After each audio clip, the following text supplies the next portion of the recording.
और training room का होता है। हालांकि टेक्निकली मैंने इस कॉडिफाइड फाइटिंग फॉर्म का सालों का प्रैक्टिस किया है, लेकिन अगर इसे सिर्फ डेटा बेसिस पर देखा जाए तो मैंने सिर्फ अपने भेजा में ही भेजा था। ये सच में पहली बार है जब मैं हमारे ड्रेमेनिक लॉर्ड के अल्टीमेट ट्रेनिक को ट्राई कर रहा हूँ। थोड़ा नर्वस तो लग रहा है। ठीक है, चलो अल्टीमेट स्वॉर्ड टेक्निक को शुरू करते हैं। इवन फिर अल्टीमेट स्वॉर्ड टेक्निक को शुरू करते हैं और हम उसको देखते हैं। वेट, क्या हुआ? चलो एक बार फिर ट्राई करते हैं। ये क्या हो रहा है? ये नहीं है। ये क्या हो रहा है? मैं अपनी मूवमेंट से क्यों नहीं सर्टिफाइड हो रहा हूँ? इवन फिर और प्रैक्टिस करता है, उस मूवमेंट को ट्राई करता है और करते ही रहता है। फिर उसके बाद बोलता है बस मैं दोनों बार अल्टीमेट स्वॉर्ड टेक्निक को परफेक्टली रोकने के मूवमेंट्स कर पाया, लेकिन मेरा अटेम्प्ट अल्टीमेट स्वॉर्ड टेक्निक का इतना पॉलिश्ड क्यों नहीं लग रहा? ये प्रेफरेंस वीडियो में जो अमेजिंग टेक्निक मैंने देखी थी उससे जैसे नहीं लग रहा है। नैनो, मेरी अल्टीमेट स्वॉर्ड टेक्निक को मूवमेंट्स को रिक्रिएट करो और उन्हें शार्पनिंग स्टोन की मूवमेंट से कंपेयर करो। आर्गुमेंट रियलिटी विजन स्टार्ट कर रहा हूँ मैं, और हम देखते हैं उसके आर्गुमेंट रियलिटी में दोनों को ही अपने मूवमेंट करते हैं और मूवमेंट में फिर देखने के बाद बोलता है अपना युवान, मैं बस मूवमेंट फॉलो कर रहा था, ये तो उतना अननेचुरल लग रहा है। फिनिश करते वक्त टाइमिंग भी एक बार ऑफ थी, ये क्यों हो रहा है? यहाँ प्रॉब्लम क्या है? अरे यार, क्या इसी के लिए ये बस एक कॉडिफाइड फाइटिंग फॉर्म है? मुझे पता है कि मैं अपनी ची को प्रॉपर्ली फॉलो नहीं कर पा रहा, लेकिन कम से कम एक कॉडिफाइड फाइटिंग फॉर्म को तो एग्जीक्यूट कर ही सकता हूँ। रुको, मेरा क्यों फॉलो करना?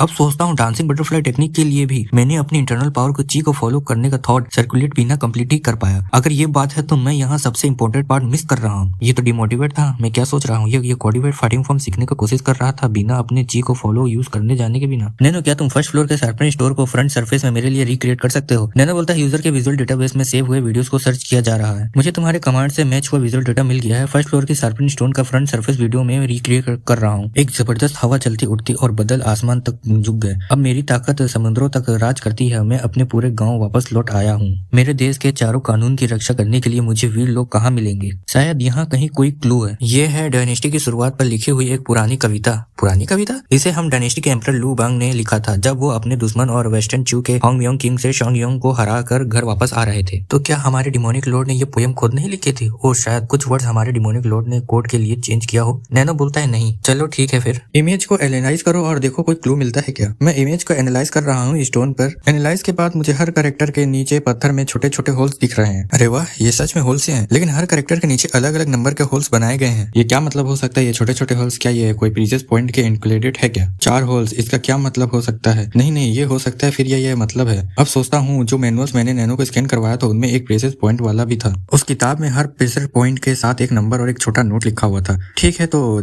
छोटा प्रेशर पॉइंट बर्ड टेल होता है। ये थोड़ा अजीब है। ची को फॉलो सी ऑफ ची प्रेशर पॉइंट से स्टार्ट होता है जो लोअर एब्डोमेन में होता है। अगर ऐसा है तो यहाँ 7 होल्स होने चाहिए थे। अगर जो करेक्टर विंड का है उसमें 9 स्ट्रोक है। अब देखते हैं इसके नीचे कितने होल्स बने हुए हैं। अब आखिरी करेक्टर की बारी। हा, मैं क्यूआई फॉलो का सीक्रेट समझ लिया। मैंने बोला था ना मैं जीनियस हूँ। अरे यार, ये पागल हो गया है क्या? अब जब मैंने अच्छा खाना खा लिया है, अब पर्सनल ट्रेनिंग रूम जाके वहाँ अनलिमिटेड टेक्निक ट्राई करने का टाइम है जो मैंने क्यूआ फॉलो का साथ सीखी थी। यंग लॉर्ड युआन कौन है? प्लीज मुझे अपने इंट्रोडक्शन देने दीजिए। मैं हूँ स्टूडेंट 200 योम्पा। अगर आपके पास थोड़ा टाइम हो तो क्या मैं आपसे एक स्पार्पिंग मैच की रिक्वेस्ट कर सकता हूँ? क्या तुम मेरे साथ स्पार्पिंग मैच करना चाहते हो? पर क्यों? छोड़ो हटाओ। अगर एग्जाम के लिए नहीं है तो मैं किसी ऐसे इंसान के साथ स्पार करने का रीजन नहीं ढूंढता जिसे मैं कभी नहीं मिला। मैं अपना टाइम वेस्ट नहीं करना चाहता, बस मैं यहाँ से निकलना चाहता हूँ। अरे यार, आप जब ऐसा कहते हैं तो शायद सही हो। लगता है मैं थोड़ा ज्यादा सेल्फिश हो गया था। अच्छा, अगर आप मुझे हरा दो तो मैं आपको एक छोटा सा गिफ्ट दूंगा और थर्ड एग्जाम का कुछ खास इन्फॉर्मेशन भी बता दूंगा। तब लड़ोगे मेरे साथ? सीन शुरू होता है। युआन बोलता है मैं समझ नहीं पा रहा, सिर्फ एक स्पार्किंग मैच के लिए वैल्यूएबल इन्फॉर्मेशन देना, तुम ऐसा इतना